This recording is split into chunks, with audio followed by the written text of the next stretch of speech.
Boa noite, queridos irmãos da nossa Casa Espírita Eulália Nogueira, participantes deste grupo. É com imensa alegria que vamos estudar nessa noite de hoje um item do Evangelho.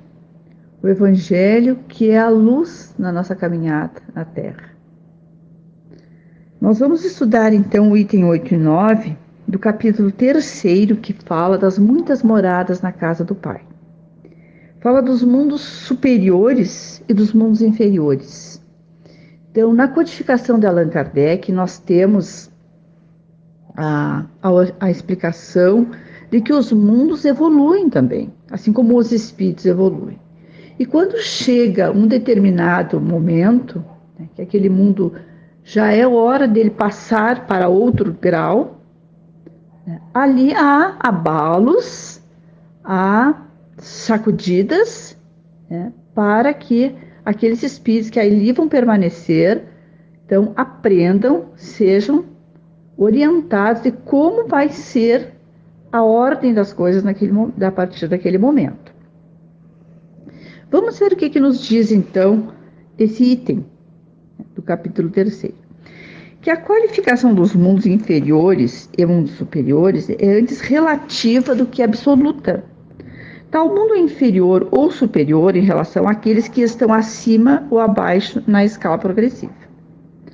Tomando a Terra como ponto de comparação, pode-se fazer uma ideia do estado de um mundo inferior, supondo nele o homem no grau das raças selvagens ou das nações bárbaras que ainda se encontram em sua superfície, o que são os restos do seu estado primitivo. Nos mais atrasados, os seres que os habitam são de alguma sorte rudimentares. Eles têm a forma humana, mas sem nenhuma leveza. Seus instintos não são temperados por nenhum sentimento de delicadeza ou de benevolência, nem pelas noções do justo e do injusto. Só a força bruta faz a lei. Sem indústrias, sem invenções, despendem a vida na conquista da sua nutrição. Entretanto, Deus não abandona nenhuma de suas criaturas. No fundo das trevas da inteligência, jaz latente a vaga intuição de um ser supremo, mais ou menos desenvolvida. Esse instinto basta para torná-los superiores uns aos outros e preparar sua eclosão para uma vida mais completa, porque não são seres degradados, mas crianças que crescem.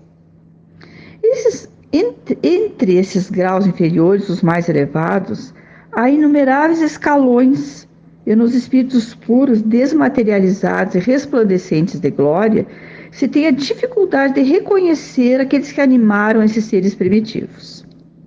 Da mesma forma que no homem adulto se tem dificuldade de reconhecer o embrião.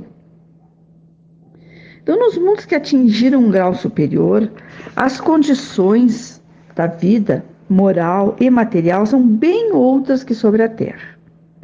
A forma do corpo é sempre como por toda parte, a forma humana, mas embelezada, aperfeiçoada e, sobretudo, purificada.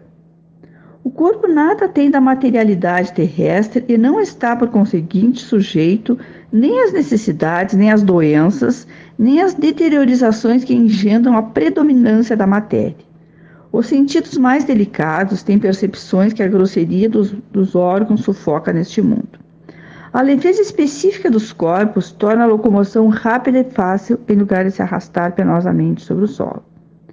Ele desliza, por assim dizer, na superfície ou plana na atmosfera sem outro esforço senão o da vontade. A maneira pela qual se representam os anjos ou pela qual os antigos imaginavam os manes nos campos elíseos. Os homens conservam a vontade, os traços de suas migrações passadas e aparecem aos seus amigos tal como os conheceram, mas iluminados por uma luz divina, transfigurados pelas impressões interiores que são sempre elevadas. Em lugar de rostos pálidos, devastados pelos sofrimentos e pelas paixões, a inteligência e a vida irradiam, esse clarão que os pintores traduzem pelo nimbo na auréola dos santos. A pouca resistência que a matéria oferece aos espíritos já muito avançados torna o desenvolvimento dos corpos mais rápidos, a infância curta ou quase nula. A vida isenta de inquietações e angústias é proporcionalmente muito mais longa que sobre a Terra. Em princípio, a longevidade é proporcional ao grau de adiantamento dos mundos. A morte não tem nada dos horrores da decomposição, longe de ser um objeto de pavor, ela é considerada como uma transformação feliz, porque a dúvida sobre o futuro não existe. Durante a vida, não estando a alma encerrada na matéria compacta, irradia e desfruta de uma lucidez que a coloca num estado quase permanente de emancipação e permite a livre transmissão do pensamento. Então, os mundos então são como escolas. E para nós evoluirmos, os espíritos superiores que conduzem a humanidade, eles se utilizam das ferramentas pelo amor ou pela dor. Quais são as ferramentas do amor? São as orientações que nunca nos faltaram por toda a nossa trajetória aqui na Terra. Nas inúmeras reencarnações que nós já tivemos aqui, nós fomos orientados por muitos, começando pela revelação de Moisés, depois a doutrina do Cristo, a lei de amor, mais recentemente, a doutrina de Allan Kardec, a terceira revelação, a codificação espírita, claramente nos orientando. Mas a dificuldade das criaturas, o egoísmo que as torna insensíveis, que nos torna insensíveis. Então é preciso então que eles utilizem muitas vezes então a ferramenta da dor.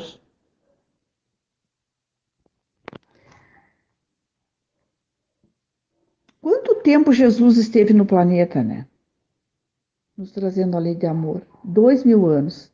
Nesse decorrer de tempo, muitas reencarnações nós tivemos com essas orientações. Então, esse momento que nós estamos vivendo agora, essa pandemia, que está assolando o planeta inteiro, o que ela quer nos ensinar? É uma lição, que nós somos todos iguais. As nações poderosas, os países ricos, estão incapazes diante de um vírus invisível. Então, todo poder, todo orgulho caiu por terra, nos mostrando, nós somos todos iguais. E o que a pátria do Evangelho, o que o Brasil tem a ensinar ao mundo neste momento? A fé. Uma nação onde o Evangelho floresceu. Onde foi codificada a doutrina espírita? Na França, no Velho Mundo. Allan Kardec era francês na época da codificação. Mas foi transportado para cá, onde havia solo fértil, então, para desenvolver. Então, nós, nesse momento, nós temos muito a oferecer. Iniciando pela nossa fé, pela nossa certeza de que estamos conduzidos pela espiritualidade maior.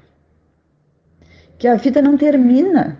O espírita tem a convicção de que a vida não termina. E que os abalos naturais, fazem parte, então, do nosso progresso. Então, fazem parte dos remédios amargos, que vão nos levar a um mundo melhor. Então, tudo que estamos enfrentando, então, é a alvorada do mundo de regeneração, que descreve ali no Evangelho, Quais são as características desse mundo? Vida moral e material, bem outra forma, daqui que conhecemos. O corpo, sempre com a forma humana, nada tem da materialidade. Não está sujeito, então, nem às doenças, nem às deteriorizações que a matéria impõe. Os sentidos mais delicados, com mais percepções, que a matéria densa provoca, sufoca. A leveza dos corpos, então, torna a locomoção rápida e fácil. Então, tudo vai ser diferente nesse mundo, as coisas vão se modificando. Um exemplo, que a gente tem, assim, bem nítido, que muitas pessoas, quase todas as pessoas sabem, que as invenções que surgem, né, para melhorar o mundo são sufocadas. O materialismo não permite. Os exemplos são os carros elétricos. Já foi criado, os carros elétricos já são uma realidade, não poluem a natureza, mas não deixam, a indústria do petróleo não permitem que sejam produzidos. Então, a ganância, a destruição da natureza, não permite, então, deixar que surjam. E nós já sabemos que os espíritos superiores, muitos estão reencarnando no nosso orbe terrestre para trazer essa melhora, essa evolução. Então, é necessário que exista, então, uma limpeza, né, para ver essa melhora. A infância nesses mundos mais evoluídos é curta ou quase nula. A vida isenta de inquietações e angústias é muito mais longa que sobre a Terra. Então, a longevidade é proporcional ao adiantamento dos mundos. A morte, ela não tem nada do pavor. Ela é considerada uma transformação feliz, porque a dúvida sobre o futuro não existe. E durante a vida, a alma irradia e desfruta de uma lucidez. Vive em permanente emancipação. Nós sabemos que no livro, né, psicografado por Chico Xavier, Cartas de uma Morta, ele descreve essas características desses outros mundos e fala que quando se aproxima a desencarnação, a pessoa, né, o espírito, ele se recolhe e todos entendem, né, que já é chegada a hora da desencarnação. Então nada existe da decomposição. Então é uma coisa assim muito diferente do mundo que nós estamos vivendo nos dias atuais. Então é muito difícil para nós, né, imaginarmos que nós conhecemos, né, que nós já vivenciamos até agora. Então isso agora é uma revelação nova para nós. Então agora é chegada a hora da Terra melhorar. Então é preciso essas desencarnações em massa. E é preciso então a certeza, né, de que Deus nos conduz através dos espíritos superiores, né? Na Gênese, nos últimos capítulos da Gênese, né, uma das obras da codificação, nos fala que esses últimos dias, né, seriam de loucura. O que nós vínhamos presenciando ultimamente? Jovens, crianças se suicidando. O suicídio estava ficando uma epidemia generalizada. Nós vimos jovens cortando, se automutilando, cortando a sua própria pele. Então eram dias de loucura, sem falar, né, na depressão generalizada, no síndrome de pânico, a drogadição. As pessoas não tinham mais coragem de enfrentar a si mesmas. Então foi preciso impor para nós o quê? O que nos foi imposto nesse momento? Para que nós nos afastássemos dos outros. Por quê? Para nós olhar para dentro de nós mesmos, nós prestar atenção em mim, mas como é que eu estou agindo? Que vida que eu quero para mim? E nos orienta no mesmo capítulo da Gênesis a importância, então, da prece, da leitura, da meditação, que é uma prática que tem sido divulgada ultimamente, mas a gente não tem o hábito, né, da meditação. O que é a meditação? Prestar atenção em si mesmo, nas coisas que a gente faz. Então, a gente tem que na meditação, permite a gente se asserenar, né, para enfrentar a loucura dos dias da transição. Bem, então, nós vamos então chegando ao final da nossa reflexão. Muito bom, muito interessante esse capítulo que nos fala, então, da progressão dos mundos, bem exato nesse momento que nós estamos vivendo. E vamos agradecermos a Deus por essa oportunidade de nós estarmos aqui reencarnados nesse momento, com todas as orientações que nos foram trazidas, e agradecer, Senhor, pela proteção espiritual e pela nossa fé, Pedimos a Deus que nos sustente, Senhor, espiritualmente, e que nós possamos irradiar muita paz, muita luz ao planeta Terra nesse momento, com as nossas orações. Que as nossas preces, que os nossos pensamentos entrem na sintonia dos espíritos superiores, da gratidão, do entendimento. E nós pedimos, Senhor, a esses espíritos superiores que levem o alívio a todas as dores, Senhor, de acordo com o merecimento de cada um e o entendimento para cada um. Que vossa proteção, Jesus, derrame sobre nossos familiares, sobre as pessoas que nós amamos, toda a luz, toda a proteção, todo o entendimento. Que as nossas águas, Senhor, sejam fluidificadas, derramado sobre elas o remédio do qual necessitamos.